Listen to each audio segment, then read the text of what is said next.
Sports. It's who we are. It's what we do. It's how we roll. It's wins and losses, highs and lows. It's effort, respect, and dedication. The High School Sports Beat. Sports.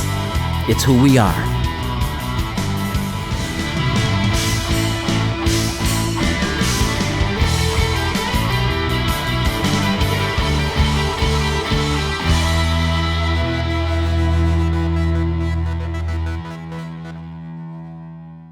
Hello, everyone, and thank you for joining us on the High School Sports Beat. I'm Dave Yates. We continue our look back at our 10 years of covering Section 5 sports with this story from December of 2013. Here's Bill Pucko. It's a venue where congested spectator viewing is considered part of the charm.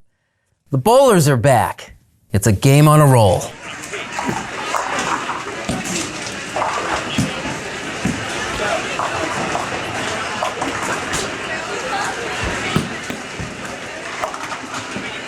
This is what it'll be like at Clover Lanes every Monday and Wednesday afternoons from now until mid-February. The Monroe County Bowling League is alive and well. When we started 15 years ago, there were a total of 5 teams. Now we're up to 36 teams, which is great. Yeah, and it involves a non-traditional athlete, which is a real plus, isn't it? It is great. Some of these athletes, this is what they do. They bowl all year round, and they don't necessarily play another sport, but this is where they can compete and go at it.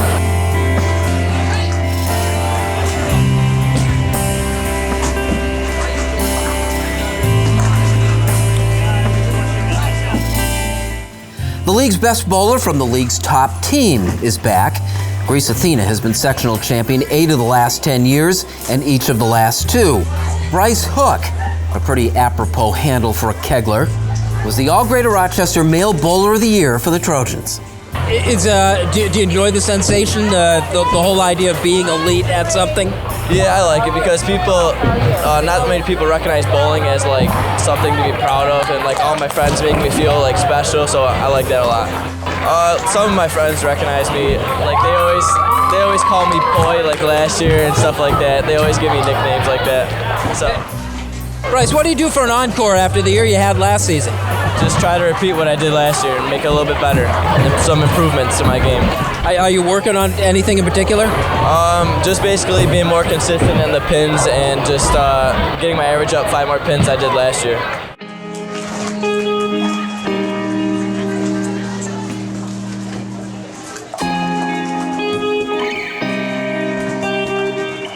Like Athena, Hilton is a 2-time defending champion on the girls' side of things, coming off a year that saw the cadets set a 3-game record score on their way to finishing 2nd in the States. The girls have it pretty good here, thanks largely to Title IX. While bowling is largely a club sport at college for the men, it's a scholarship sport for the women. So schools offer bowling scholarships to the girls as a way to balance the books, so to speak. Webster Schrader's outstanding senior Melanie Copey is entertaining an offer from the University of Pikeville in Kentucky. And man, it's real credibility when you start producing scholarship athletes, isn't it? It is. Oh, it's great to see. The past few years, we've had a bunch of kids go to big schools.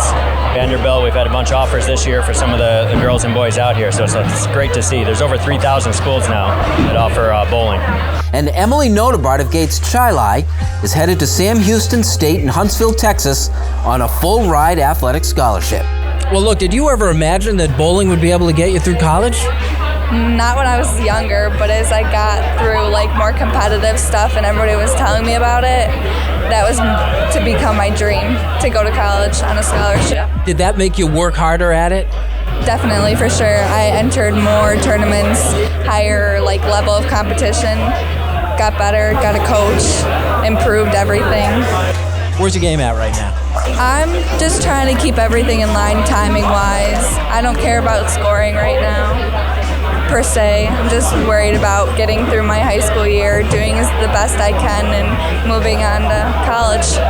You can count on these bi-weekly bowling sessions to produce some high drama. And so it was that Webster Schrader freshman Jared Michelin rolled 9 straight strikes in his first game and arrived at the 10th frame with a shot at his first perfect game. I just threw it too hard. It came off my hand wrong. I wish I could, if I could redo that shot one more time, I knew I would get it right. I really do. Was the nerves building up a little bit leading to that 10th frame? Definitely. It was nerve-wracking. I was shaking. I really was. I was about to cry. How close have you come to 300 before? Front 8. That was the first time I hit front 9. All right, you can take that home. Of course I can. I'm going to do it again.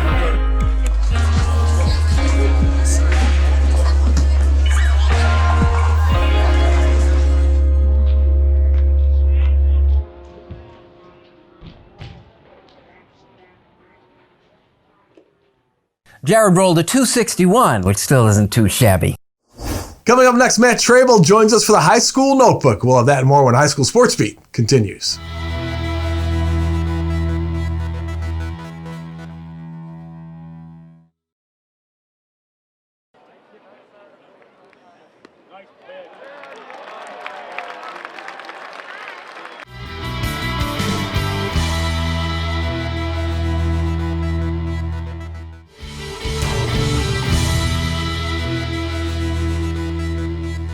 Hello, everybody, and welcome back once again to the High School Sports Beat. I'm Dave Yates. It is time now for the High School Notebook, and that means it is time for Matt Trabold to join us. Matt, thanks for joining us once again.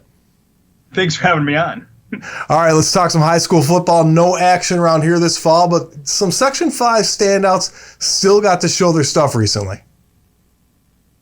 Yeah, so a Section 5 football season this school year, due to what was being said at the state level during these COVID-19 times, is not supposed to happen until March if it is to start up. In the meantime, many of Section 5 football's top players took part in a COVID-safe combine last weekend downstate for elite football recruits in New York State. It was put on by the organization Prospect New York State and Athletics Westchester. Recent Fairport head coach Mark Fitticore is one of the people at the top of Prospect New York State.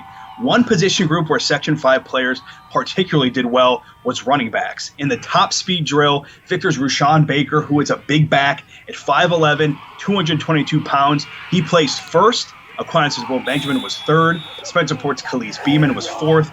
Brayton's Todd Jackson was fifth. East Ridge's champion Chromes not too far behind. So obviously some big numbers. They're doing very well compared to their counterparts in sections all over New York State.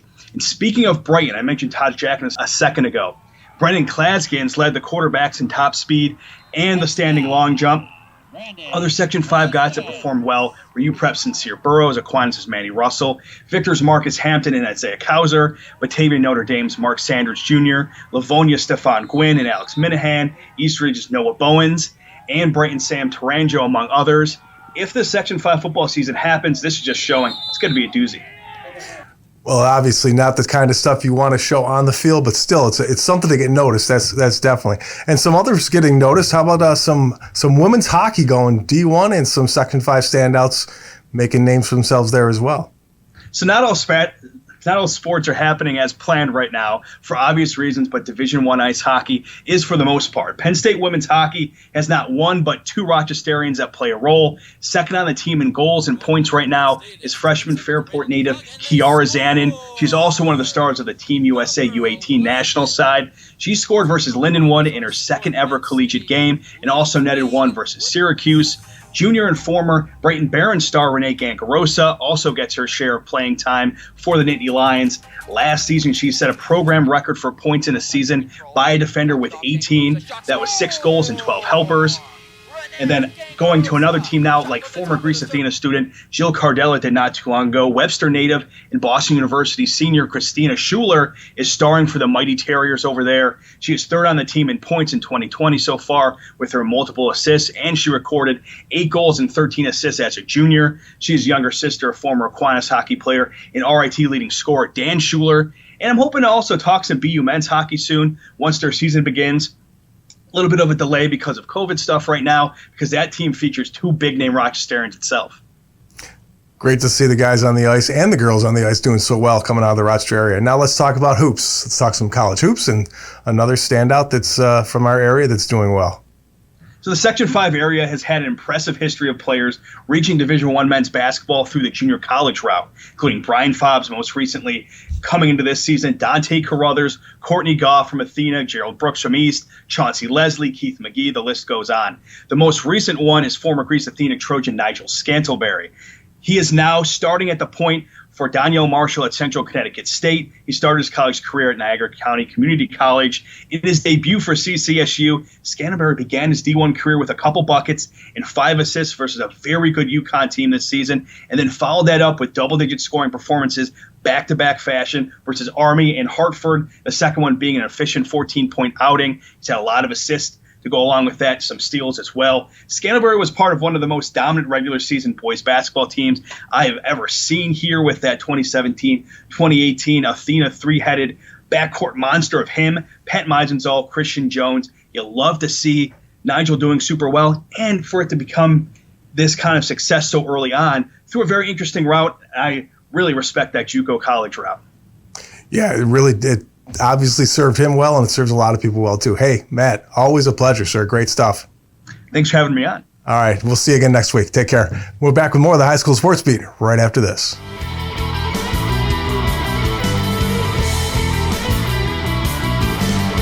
Coming up next, the Making the Grade nominee with Kyle O'Gara, and later, a once dominant football team looks to regain lost glory in East Rochester.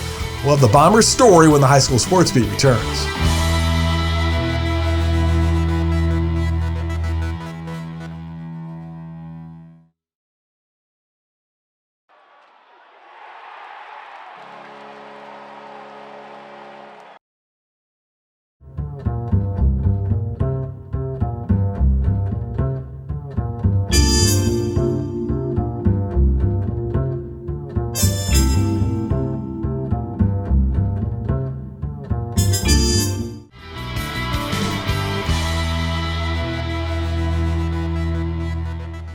Hello everybody and welcome back to the High School Sports Beat.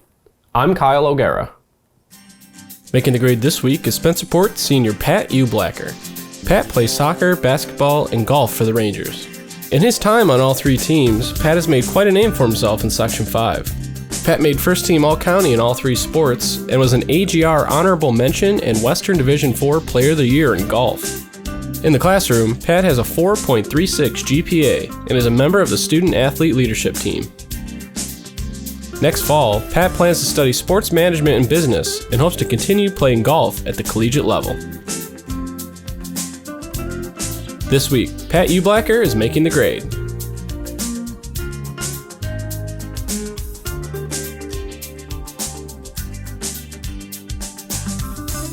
If you have a student in mind for our Making the Grade segment, we want your nominations.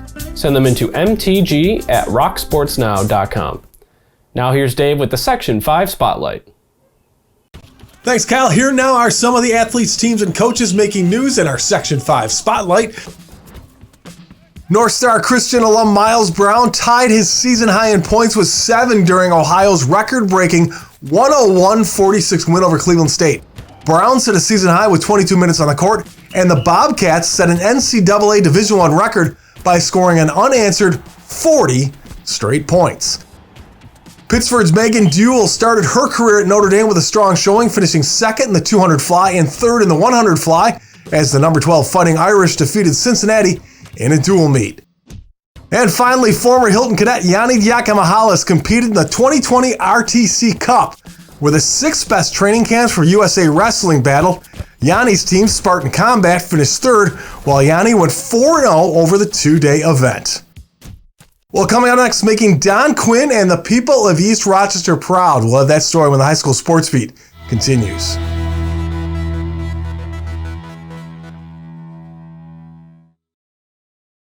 And now to Eichel. He floated one.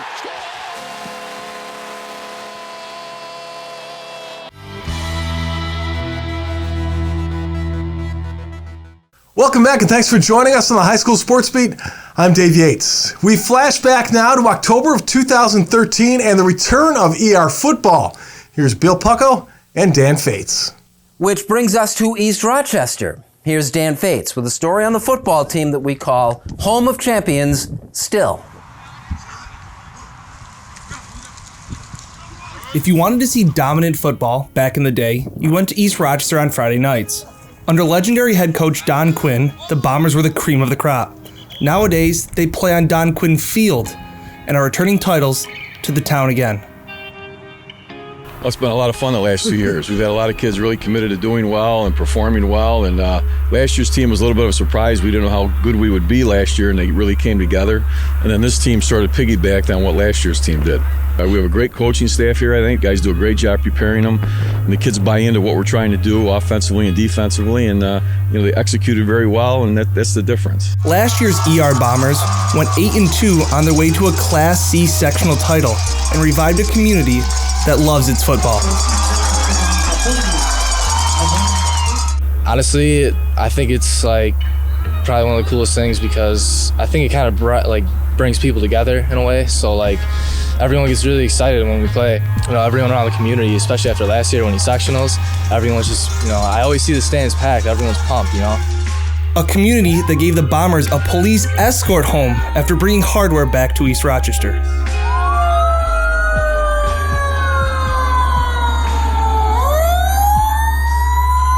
There's been a lot of excitement, a lot more people attending games. No matter where you go in either community, people are talking about football a little bit more than they were before. So it's been a lot of fun. I think a lot of fun for the players too. Having the escort and everything, that was something really cool to go through the town and hear people chanting us and cheering us on.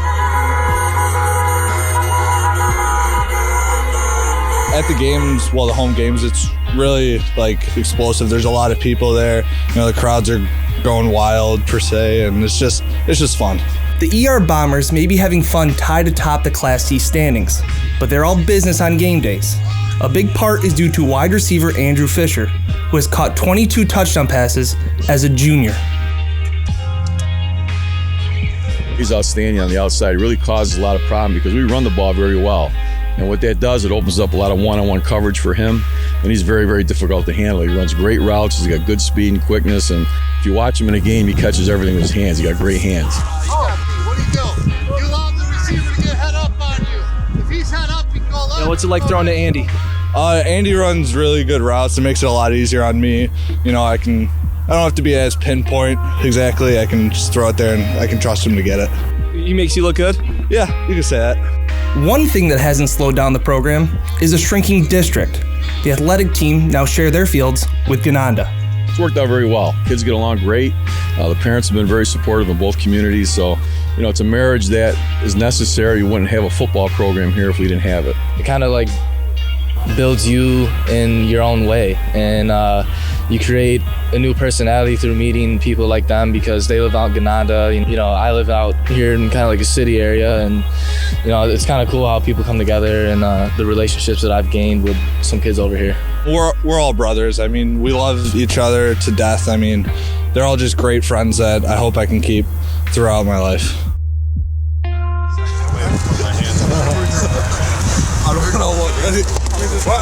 Someone give me a run. For the Vision High School Sports Beat, I'm Dan Fates.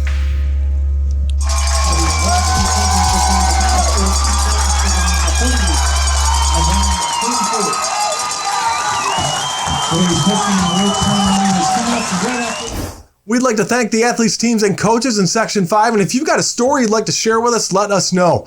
Send an email to rocksportsnow@gmail.com. Thanks for watching. Be safe, and we'll see you back here next week for more of the High School Sports Beat.